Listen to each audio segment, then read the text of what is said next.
Welcome to the Equine Vet Connect Podcast. I'm your host, Dan Carter. I'm a veterinarian and a farrier. The goal of this podcast is to educate horse people, break things down, bust myths, and keep it real. Speaking of breaking things down, here's my legal disclaimer to keep my attorney and insurance company happy. While I am a vet, I may not be your vet.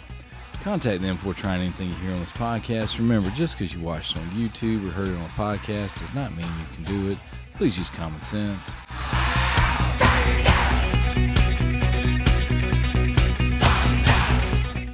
Welcome back to the Equine Vet Connect Podcast here at Countryside Equine Hospital. We're out here in the studio, Old Treatment Room 1. Mm-hmm.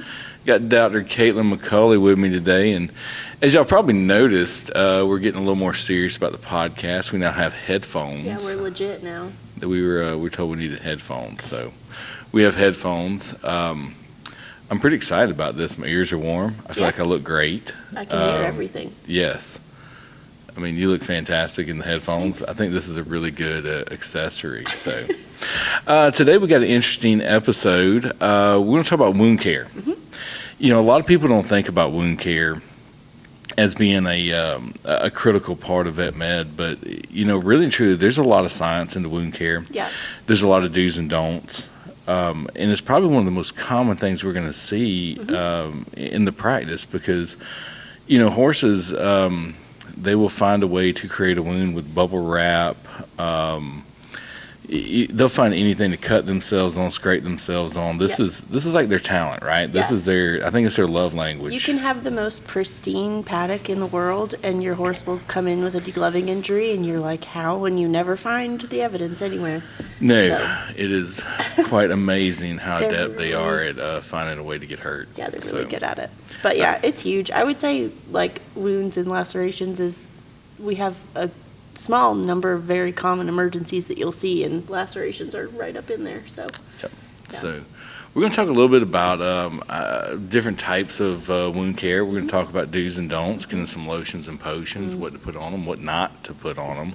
The list of not is much longer than should. So let's talk a little bit about it. We got two types of wound, or two types of ways to heal a wound, correct? We got what we call primary intention. Which is primary intention is where we come in, we close the wound. So we suture it together, we bandage it, we do something to what we call a pose, or put those two edges of the wound back together. That helps to have better and faster healing oftentimes, because the wound doesn't have to make its journey back towards each other. You've put it back together, and all it has to do is seal the skin, essentially. So that's primary intention. And then the other way that we heal the wounds is what we call secondary intention. So that is where we can't close it, or we've tried to close it, and it does what we call dehisces, or falls apart, and then it has to heal from the inside out, essentially. So secondary intention. You know, I think that's a good distinction. Is sometimes these wounds, even when we sew them shut, they will dehiss even after they've been sutured. I had one just do it the other day. Yes. So, yep. Lower limbs love to do that. There's so much tension on the skin. Yeah. High motion areas, fetlocks around the carpus, hocks. Really anything on the leg is high motion. Yeah. Well, and then too, horses love to do, so I guess we should talk about the stages of wound healing in itself. So there's several stages of wound healing. So initially it's what we call hemostasis, or if the wound is bleeding, it has to stop bleeding. So that's where the body lays down a blood clot, and it seals that wound bed, and just makes itself a nice little plug. And then from the time that the wound basically happens to usually 3 to 7 days is your inflammatory phase. So this is when the body is putting all of the blood cells and the white blood cells and everything is coming in. Growth factors are coming in, and so you get inflammation. So inflammation sounds like it's a bad thing, but in wound healing, it's really necessary. Well, yeah, it's kind of cool, you know, because if you look at regenerative medicine, which is, you know, we've done a few podcasts on that. Yep. The basis of it came from you know, the original was platelet-rich plasma, right? Yep. And if you think about it, when these wounds bleed, these platelets show up, and we always think about, hey, platelets are there to help clot, but they also dump a ton of growth factors. Yep. They're stored in alpha granules, and that's what starts the actual wound healing process. And the whole inflammatory phase is really critical to wound healing because you're right. That's when we get the growth factors. Let's call that our regenerative phase. Yeah. Like, you know, it's regenerative medicine. It is. And like I said, that blood clot is basically platelet-rich plasma just showed up at your wound. Yeah. And 7 to 10 days. We want to manage inflammation, right? We don't want to let it get out of hand, because one of the pillars of inflammation can be pain and then also loss of function. So we want to manage the inflammation, but the inflammatory phase is critical for wound healing. Yep. Too much inflammation is a bad thing. Yep. A little bit's a good thing. It's like Goldilocks. Yes. Yeah. All about the 3 bears. And then after the inflammatory phase are kind of all of these phases kind of overlap, right? So during your inflammatory phase, as that kind of starts to taper off, you'll get your proliferative phase. So proliferative phase is where the tissue it's laying down more, granulation tissue, and it's filling the void, essentially. Horses are very, very, very, very good at this stage, especially on distal limb wounds. That's where you get exuberant granulation tissue or proud flesh. So, when we're dealing with wound healing, I always use my farmer analogy. Farmers are never happy. It's either raining too much or not enough.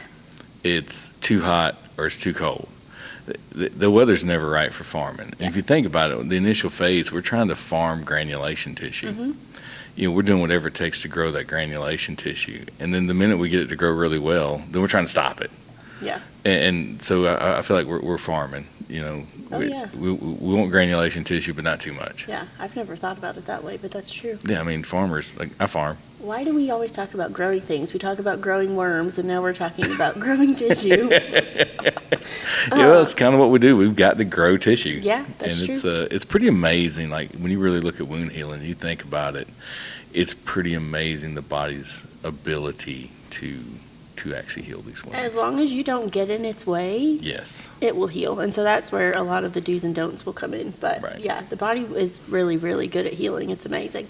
But then after, so your proliferative phase, depending on how big the wound is, where the wound is, can last for, weeks to months sometimes.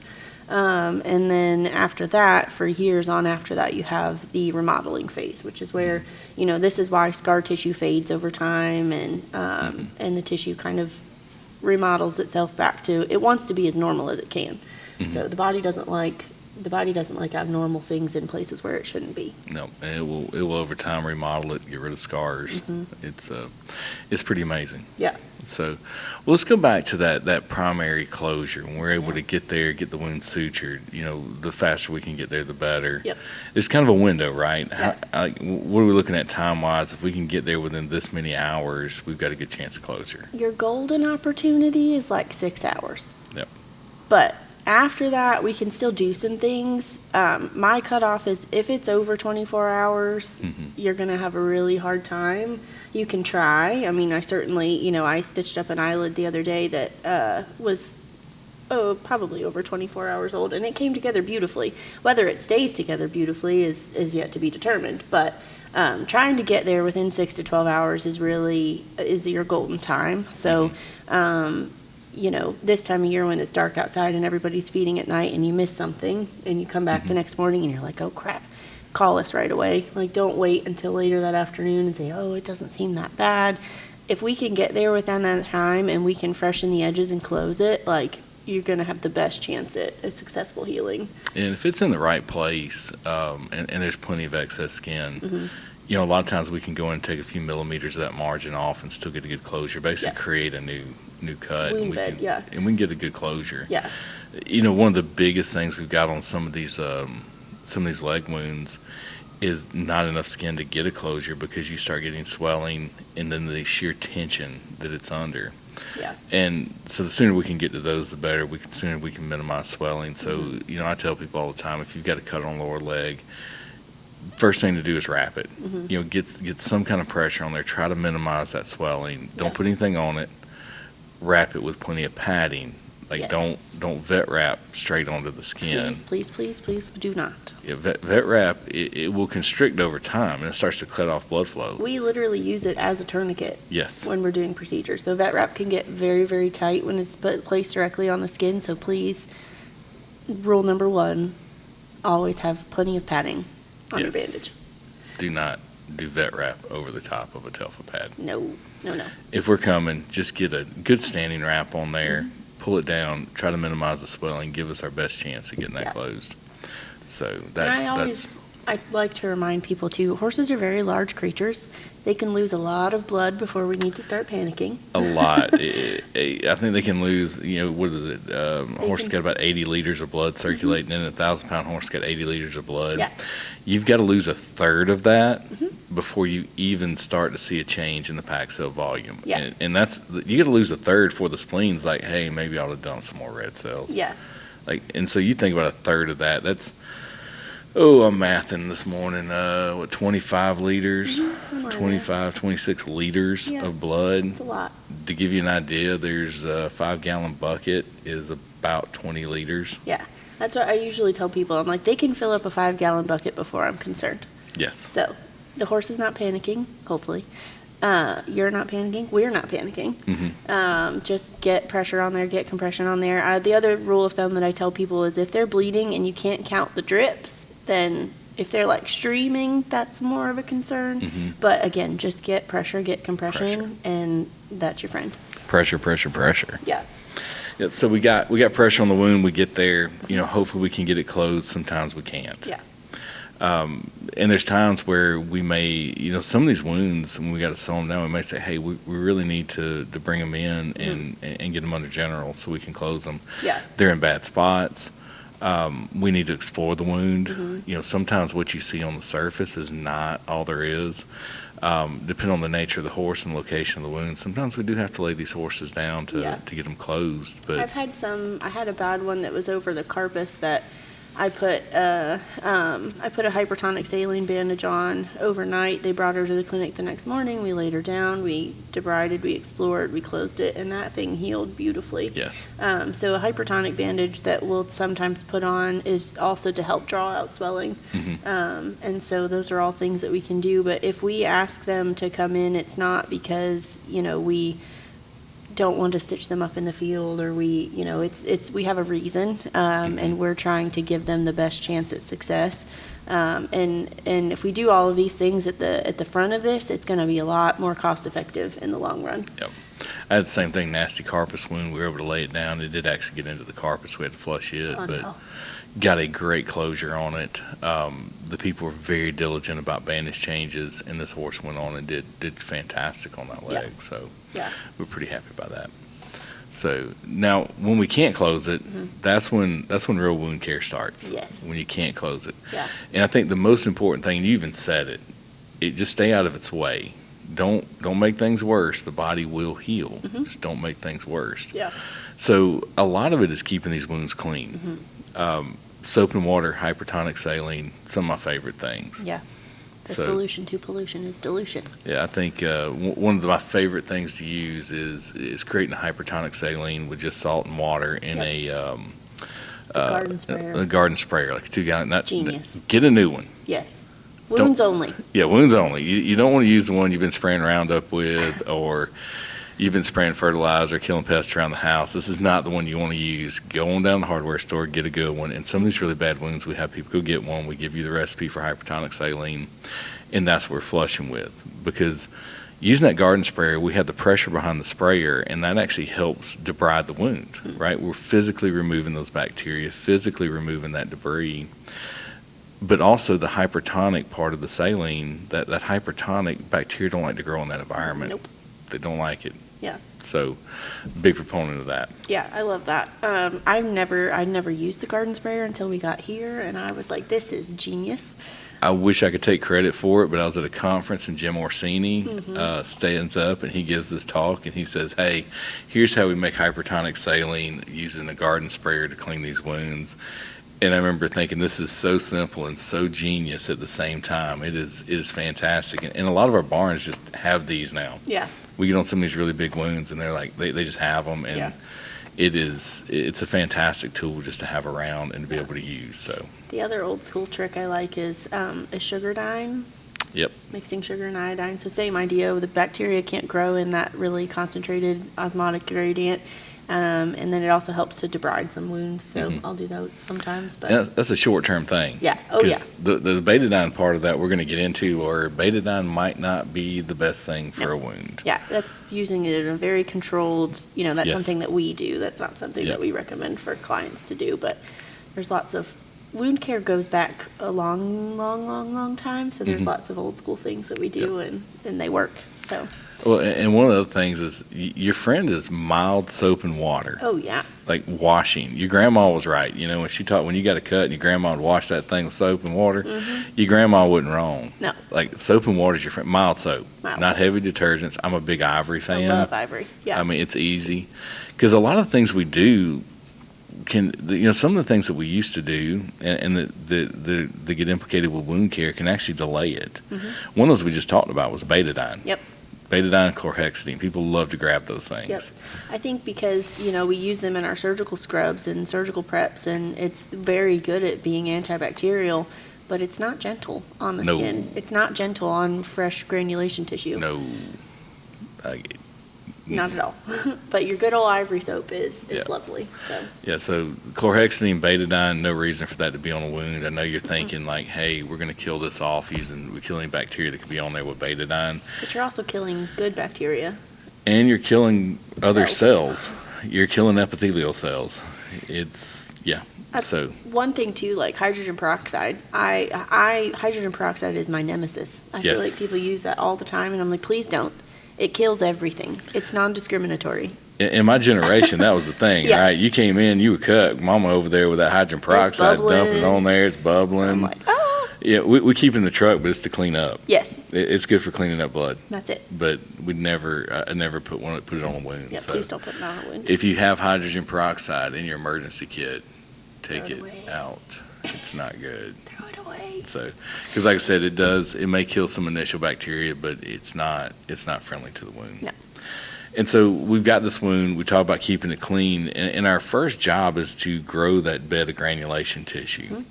Granulation tissue is kind of a cool thing. It's basically just nerve endings and fibrous tissue. The way it works is the body leaks serum out. That's the yellow stuff on a wound. We often get that call about 5 to 7 days in and say, oh, this thing's leaking. It's got all this discharge. And usually I get to see a picture of it. I'll see it and like, no, that's great. That's good. That's what serum. That's what I call wound goo. It's Yes. good wound goo. Yeah. Because we need that serum to leak out. Yeah. It's going to leak out these fibroblasts. It'll form like a mat, right? It forms this mat of fibrous tissue, and then you actually have blood vessels that migrate 90 degrees to it. When we get more blood vessel migration, we get more leakage of serum. Serum leaks, fibrous tissue forms, more blood vessel growth. And that's granulation tissue. Yep. So let's talk about environments where granulation tissue likes to grow. So it has to be moist. It will not grow if it's dry. It will not grow if it is being abraded by something really aggressive, like sugar dyeing or things like that. It wants a environment where it's not inhibited by anything, essentially. Well, and I like the word moist. Yeah. Moist, not soaking wet. Yeah. Moist. Like moist. Controlled. Yes. A little bit of moisture. Again, Goldilocks. Yeah. 3 bears. Yeah. Moist. So moist environment, and the other one is you need a somewhat clean environment. Yeah. Granulation tissue will not grow in the presence of bacteria.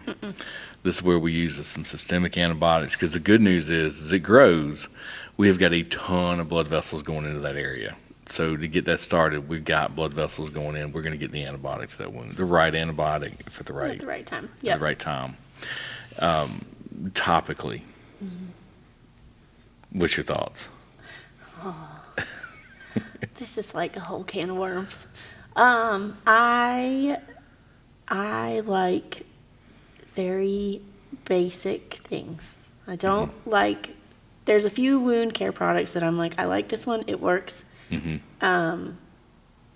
They are very gentle. They have very few ingredients in them. There's a lot out there that have like all natural remedies and the tea trees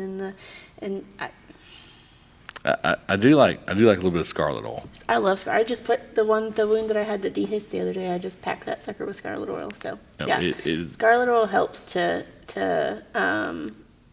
promote granulation tissue for sure. Yep, scarlet oil, it works as a vasodilator. It's actually got some essential oils in there. Yes, it does. We call aromatic amines, aromatic oils, and they actually promote. They cause vasodilation.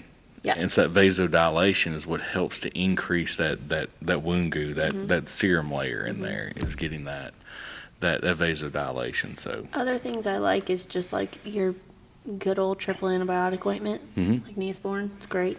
Yep. And then there's another product called Xerasil that I really like. That one, I've been watching you use that quite a bit, I love and that stuff. It's done really well. Yeah, I like it a lot. It really promotes granulation tissue, but it helps control the proud flesh aspect of it a little bit. But it's very gentle on wounds. I really like that one. And a non-topical treatment that we use quite often is a therapeutic laser, class 4 laser. Yep. The lasers, again, they're working through that vasodilation. They stimulate the promotion of those growth factors. Yeah. And it's really cool when you watch these wounds respond to a laser because, I've seen them where you've got a wound that's kind of a dry wound.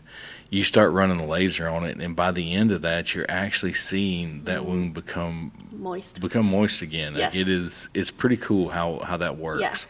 Yeah. I would say that's the one time we can visually see what that laser's doing, and I've been pretty impressed with it. Yeah, you do have to be careful with the laser though. If you use it on a distal limb wound that's prone to proud flesh, you will just, which is great because then we know it works, right? But then we have to fight the proud flesh back. So, well, you say proud flesh. We got a cool term. It's probably it's in my top 5 favorite words. Exuberant granulation tissue. Love it. Exuberant granulation tissue. Yeah. Because granulation tissue, when it starts going, it gets really excited about its job. It becomes goes. exuberant, and it just grows and grows and grows. Yeah. And when we get that, then it becomes proud flesh. Yeah. And so the skin, when it hits granulation tissue, the skin has inhibitory signals that tells it to stop growing. So your wound to heal, the wound has to contract or the skin has to come together. And when the skin hits granulation tissue, it stops. It won't grow uphill. No. Like it'll grow flat. It's very lazy. Yes, but it ain't going uphill. The granulation tissue is like the marathon runner. It's going. The skin is like the couch potato. It's like I'll go if I can walk there on a straight, like flat ground. It's kind of like when they told Forrest to run and they forgot to tell him to stop. That's granulation tissue. Somebody got to tell it to stop. Yes. And it's like it's trying to stay ahead of it. So you got that granulation bed and you're kind of looking at it, feeling this wound. And it's almost like you've got to get prepared to start slowing it down before it gets to where it's going because it takes a little bit to kind of get this granulation tissue to quiet down. Yeah. So. Yeah. But the biggest thing, get it to grow. The great thing is once we've got a wound covered with granulation tissue, it is so vascular. Yeah. Your risk of infection is 0. Yeah. I mean, it's just so vascular, you're not going to get infection at that point. Yeah. If you're having trouble growing it, one of the things I always look at is if I'm having trouble growing granulation tissue, to me, that's where I'm dealing with some type of an infection. Or is the horse also cushingoid and we don't know it yet? Good point. Yes. Yeah. Yeah, that's and some we talked about. I always find a way to tie that in. I'm like, I think so. PPID, maybe. And that is true. These wounds that won't heal in older horses, we start looking for Cushing's because it does really inhibit their ability to heal. Yeah. So. Yeah. Very good point. So. Yeah, but looking for that infection is the other one. Either the antibiotic's not working, the wrong antibiotic, but a lot of times it comes down to wound care. How clean are we keeping it? Because bacteria love to make what we call a biofilm, which is just like a matrix of bacteria and their byproducts and things that they need to live in, and they just create this like mat of very sticky, gelatinous stuff. Yeah, they make an environment that's great for them. Not great for anything else. No, they're kind of selfish. So we have to remove that. Yes. And then the granulation tissue can breathe and do all the things it needs to do. Yeah, I think, and usually I start attacking it topically. If I'm having trouble with that, it's not about systemic antibiotics as much as it is attacking it topically. Yeah. Favorite thing, again, I love hypertonic saline. The other things I like, a lot of like the silver honey products I really like. They're really good. Or just plain honey, if you have it, is good. But, you know, we have all these options and, you know, we can look at a wound together and say, okay, I think, you know, initially we need to do this and then we can reevaluate. This is why we have so many rechecks on these wounds because we need to, this is a dynamic process. It's not a static thing. So it changes. And so we have to reevaluate and say, okay, our plan has worked up to this point. Like, can we keep going with that plan? Do we need to tweak some things? Could this be better? So there's lots of options and lots of personal preference in there as well. So So first 5 days, we're focused on controlling infection, Yep. Controlling inflammation, Yep. establishing an environment where granulation tissue can grow. Mm-hmm. Granulation tissue usually starts growing around 5 to 7 days. Yep. That's that initial pink stuff you see. You're going to start seeing some yellow discharge first, and then you're going to start seeing this pink stuff because, a lot of times we go out and people are like, oh, it's got all this yellow stuff on it, and you clean the yellow off. You're like, this is great. This is a beautiful granulation bed. We needed that here. This is fantastic. Yeah. And so don't be worried about the yellow goo. Mm-hmm. Unless it stinks. But again, talk to your vet. They're going to be engaged in this because it's a process. Yes. So we got our granulation bed going, and now it becomes exuberant and static about its job. Mm-hmm. And now we're focused now on getting epithelial cells to grow. Epithelialization. Yep. This is what takes the longest. Yes. Because they They're really lazy. don't get in a hurry. Yeah. So yeah, if we have to manage your proud flesh or the exuberant granulation tissue, sometimes we have to cut it back. So we have to trim it down to where it's level with the skin edge. So that way the skin can kind of re-engage in the process. I like to lift the skin edge and just kind of get it off of there and kind of trigger it to go again. And we might have to do that several times. It just depends on where the wound is and how it's healing. But it's something that we manage, and it can take a long time, but we'll get it done. Yeah, cutting it back, luckily there's no nerve endings in granulation tissue. So we're able to cut this back. It's usually, they don't like the blood running down their leg as much as anything. So we do, because blood is always a good thing. Yes, right? blood's a good thing. It is very bloody, though. It is bloody. I have to warn people all the time. The one time I didn't warn somebody, he was like an old college football player that now coaches, and he was like twice my size, and he about fell out on me, and I was by myself, and I was like, oh no, I cannot catch you and hold the horse at the same time. I'm like, what do I do? It's always the biggest ones. I It's know. always the biggest The one ones. time I didn't warn him, I was like, dang it. Yes. I failed. Because, when we start focusing on growing epithelial cells, to me, this is where topicals really become important from a what not to put on. Yes. Because a lot of the things will inhibit those epithelial cells. Again, betadine, chlorhexidine, Yeah. epithelial cells do not like to grow in the presence of those. Nope. Peroxide. Nope. Peroxide will kill an epithelial cell so quick, it ain't even funny. So, again, it's about what you don't do more than what you do. Yeah. Like I said, don't get in the way. Just don't get in the way. Yes.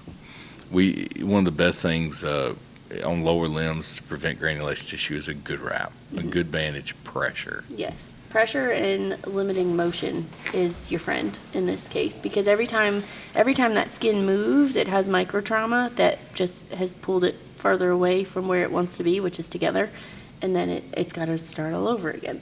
So if you can limit motion, you can keep it compressed, that's going to be the best. And then also putting a good bandage on that helps control the moisture of the environment, it just creates the best environment for it to grow. And y'all always give me a hard time, but when I've got my granulation bed there, we go from non-stick pads, and I actually want it to stick. I put bandages on, and I want it to stick. Little wet to dry action. Yes, and everybody gives me a hard time about it because, oh, you pull it off, I just feel bad. I was like, well, granulation has no nerve endings. Yeah. I'm actually pulling those top few layers of that new granulation tissue off. So if you think about it, we're actually debriding that wound every time we remove that bandage. We're pulling granulation tissue off every time we remove that bandage. Hence, one of the things that we'll either say we're going to change this bandage every day or every other day, because we're actually using that to pull that top layer of granulation tissue off. I feel like there's so many, with wound care and bandaging, there's so many tiny little nuanced things that we do that we forget to explain why we do them, but oftentimes there is a reason. Right. We're not just being mean and making you change a bandage daily, because I know it's not fun. The owners have the hardest part of the job in this whole thing, which is wound care and bandaging, but there's a reason why we do it exactly the way that we do. And so, it's tedious, but it's worth it.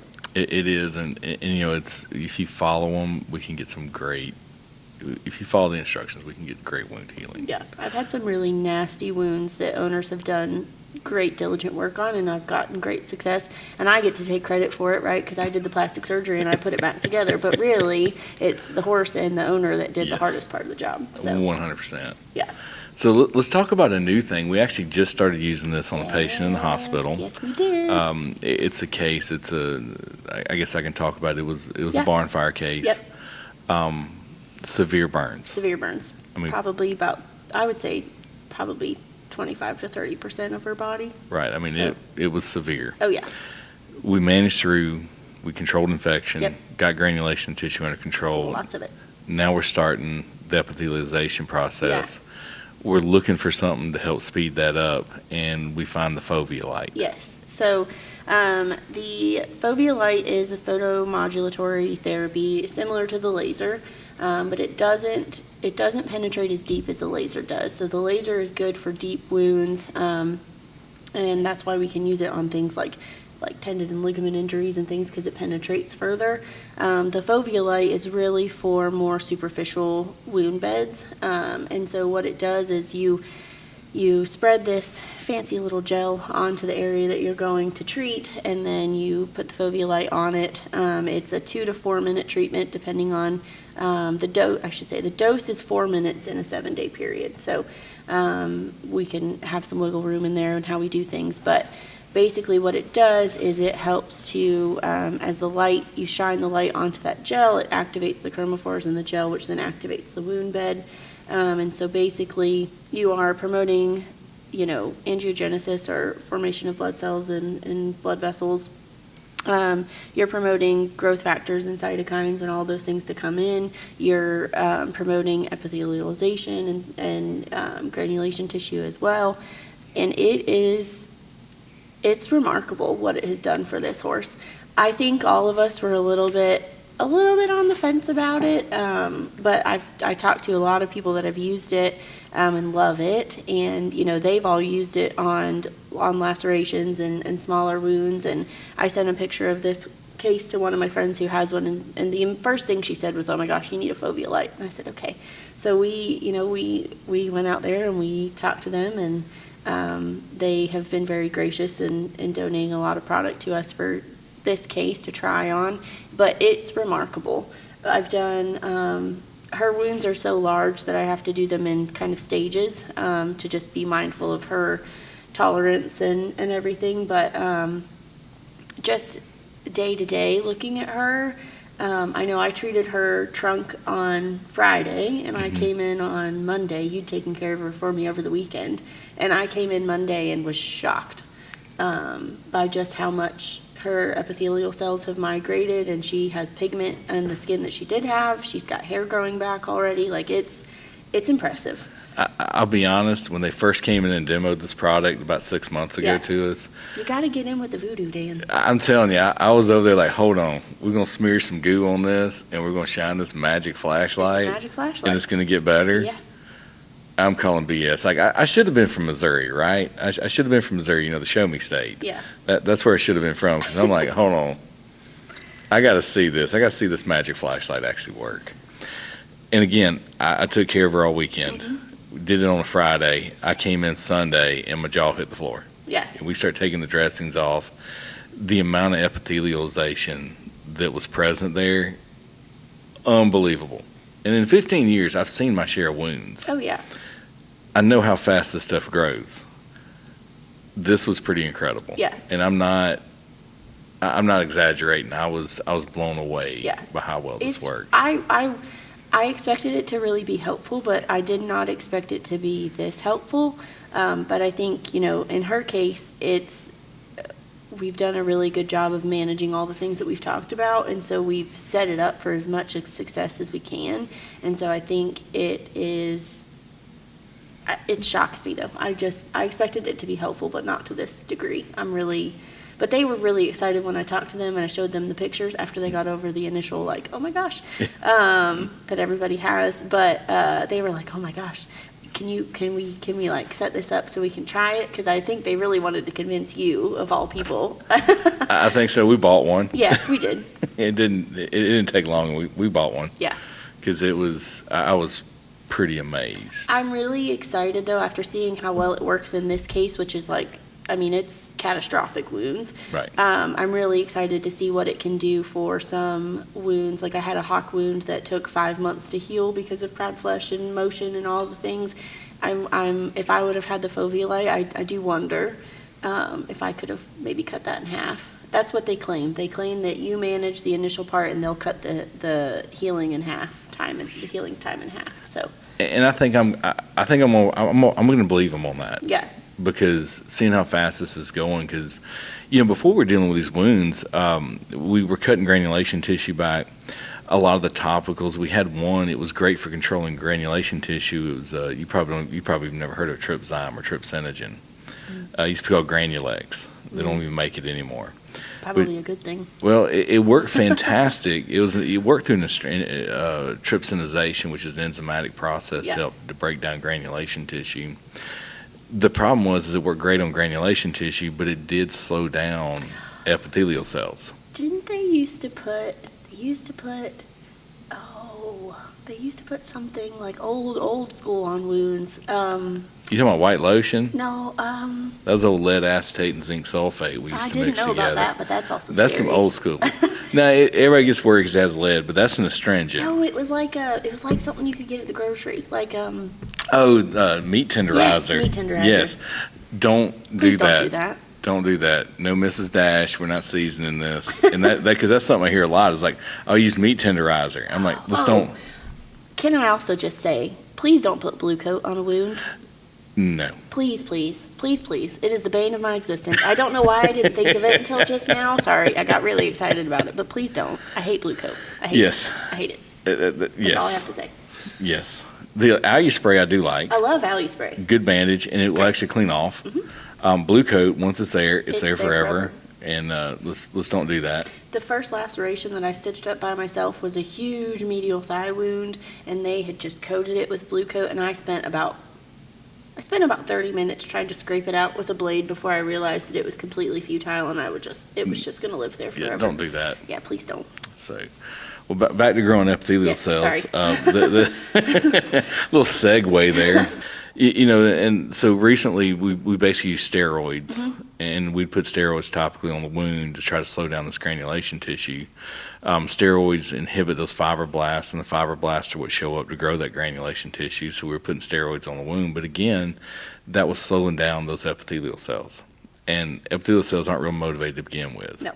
And so I think it's really cool to have a product like this Phovia that actually can motivate these epithelial cells to do something. It does. Because it is highly motivating. Yeah.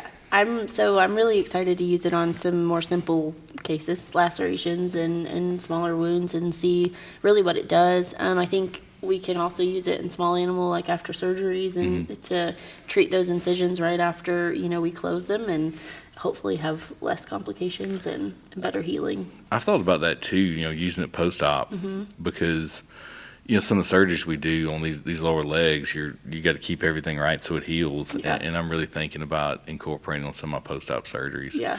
Definitely on some of these bigger lacerations that we have to lay down to close. Yeah. I think it'd be a great thing to use because they were talking about decreased healing time and a better, stronger heal after even on primary closures. Yeah. My friend that has it, she said she treats every laceration that she closes. She treats it right then. She treats it again in 7 days, which gives her a perfect follow-up time. And then she'll see it again in 14 days to take those sutures out. And she said her rate of dehiscence and just the overall appearance of the incision or the laceration is tenfold better than it was without. So it's really cool. Yeah, because even when we do primary closure, when we pull those sutures, we're only 70% strength on that skin, so it can still reopen. Even it's been sutured for 14 days, we pull those sutures out. It's there and it's holding, but it's not near as strong as the surrounding skin. Yeah. And so if we can, I think utilizing that on these laceration repairs, so we can, if you go from 70 to 80, making up numbers here, you go from a 70 to 80, 85. That's like you're 3 weeks ahead. Yeah. You just bought yourself 3 weeks. Yeah. That's huge. So yeah, the Phovia light I think is definitely going to change how we we heal wounds. Yeah, I'm excited about it. It's been really interesting. I get to do it. I get to look at her again today and treat her again today with it. So we'll see. That's pretty cool. Yeah, y'all were treating her yesterday, weren't you? Mm-hmm. Oh. Yeah, we did her butt yesterday, and we'll do her trunk and her neck again today. So. And that's something that we didn't talk about as well that we should have talked about was where the wound is. Debridement. Oh yeah. You know, there's a lot of these wounds that we see that what you see the first day may not necessarily be all of it. Mm-hmm. So sometimes we've got to go in. If we say, hey, I want to recheck this in 5 to 7 days, there's a reason behind that because we're worried about, are we going to lose tissue? Is it going to look worse before it starts to look better? Right. Yeah. And I can tell you, if you've got nasty necrotic stuff, it will not heal. No, you've got to get it out. And if we can take it out, that's less for the body to do, and that's better for the body to heal. But sometimes it's not always ready to come out when we're ready to take it out. So that's why it's kind of a stepwise process. And like I said, you're going to have a lot of rechecks, and you're going to have a lot of steps in the process. But there's a reason for that. Yes. Yeah. Wound care is it's an amazing process, but again, things have to be done right. Mm-hmm. So, to kind of summarize, let's run a quick summary. Yep. Like, first thing we need to do, stop the bleeding. Yep, stop the bleeding, compression, cover the wound, no vet wrap on the skin, and don't put anything on it. So if you are wondering what you can put on the skin, oh yeah, you can put a telephone there. Or a nonstick pad. Nonstick pad. Yep. If to hold the telephone, you can use, they make a white cling gauze that's very, very stretchy. Mm-hmm. We have at the clinic, you can pick it up really at any pharmacy out there. You can pick it up at Publix, Kroger, CVS. You can pick it up anywhere. It's this white cling gauze. So if you're building a first aid kit, have some Telfa pads, have some 4x4s, the 4x4 gauze squares, have some of that cling because you can put that directly on the skin. It stretches. Mm-hmm. Then put your bandage over the top of it. Yep. And then, the next thing would be, we want to control inflammation. We want to promote this granulation in the first, 5 to 7 days and beyond that, honestly. And then after that, it's just, continuous rechecks and trying to keep that wound clean, promote epithelialization, and then, you're off to the races. Yep. So if you're going to put together a first aid kit, because that's, a lot of people are out trail riding, they're traveling. Yeah. If you're putting your horse in a trailer, I think one thing needs to be in every horse trailer is a first aid kit. Yeah. Have those Telfas, have the 4x4s, have that white clean gauze, have a couple ready rolls. Yeah. This is a bandage that's a disposable cotton bandage, highly, highly absorbent. Yep. And also thick. It has really good padding. Yes. Yeah. When you put the vet wrap on the ready roll, can't pull it too tight. Mm-hmm. So I think everybody needs a couple rolls of vet wrap. Yeah. Have a couple ready rolls, the 4x4s, the nonstick pads, the white clean gauze, and the other thing is have a bottle of saline. Yeah. They make saline in bottles. It's pour bottles. You can pick them up at drugstores. Even just a half liter, because the best thing to do to clean that wound, punch a couple holes in the top of that cap. Flush it out with saline, get it bandaged up. Yep. Like that's your, like you think about it, like as you as the owner, you want to think about, you're like the paramedic, right? Mm-hmm. Like your job is to get this thing stabilized and get it to the hospital. Yeah. So your goal on this wound is get this wound cleaned, wrapped, stop the bleeding, and give your vet a call. Yeah. And if you do those things, because now you're setting your vet up for success. Oh yeah, love that. You start spraying purple spray on there, you're not setting your vet up for success. You start spraying a bunch of stuff, putting a bunch of goos, putting a bunch of topicals on there, you're not helping your vet. Because I want to see the wound in its original state, basically. I want to see it. I have to see what the tissue looks like. I have to see, exactly where it is, what is it affecting. There's lots of things that we evaluate when we look at wounds to assess, can we close it, can we not? But if you've got a bunch of stuff covering the wound, it makes it a lot harder. And then we have to clean all that out. So. Well, and two, you start putting, like Betadine comes as like, most Betadine's like a 10% solution. And it's concentrated. And you put that on there, it's not, you killed some bacteria today, but you just shut down wound healing. Mm-hmm. And so even if we close it, you shut it down, we're losing those margins are actually going to die back. We're going to get cell death on the margin of those wounds. Yeah. And it's actually going to die back, and it's actually going to delay our healing. Yeah. So don't do that.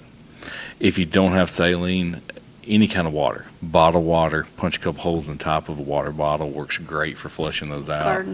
Garden hose is probably one of my favorites. Water's clean. don't go down the pond and try to scoop up some water and flush it out. That's bad. Yeah, but that's bad. if it's coming out of Clean a water. hose, clean water, like wells, city water, things like that, flush it out really well. I think that's what I love about wounds and wound care in general is that there's a huge spectrum between like the most old school basic principles to some things like the Phovia light and the laser, which are really high tech and really new. But all of these things can be helpful. It's just applying them in the correct way. Yes. Yeah. Because like I said, in some of the old school stuff, the reason it works is it's tried and true. Like we know, keep it clean. Yeah. Your grandma, keep it clean. Keep it clean. She got it down. So yeah, those are the basics I like to say in the first aid kit. Your job as a horse owner, get the wound clean, stop the bleeding, and don't do anything that makes our job tougher. Yeah. So set us up for success. Our job is to set the body up for success so that it can heal. We do those things, and we can heal a lot of stuff. Yeah. So. Yeah. So thank everybody for tuning in today. Dr. Caitlyn, thanks for being here. Absolutely. Fantastic talk on wound care. I know most people are thinking like this is a really simple topic, but hopefully everybody learned a few tips that they can take and use.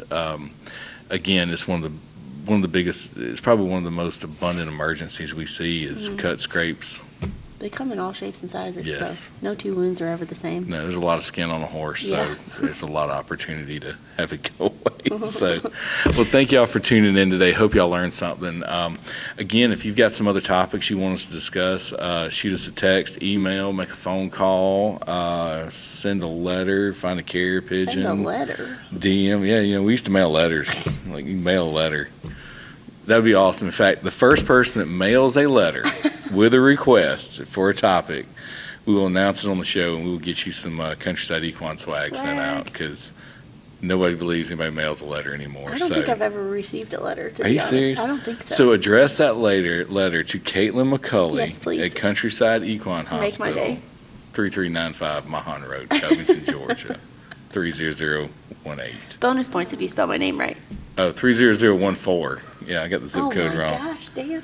That happens. We got two different zip codes. That's true. So, yeah, the first person to mail Dr. Caitlyn a letter with the next topic, we will cover that topic, get you some Countryside Equine swag, and we'll announce it on the show. Okay. So we'll do your episode. So, thanks for tuning in. Hope y'all enjoyed it, and we'll see y'all next time. Thanks.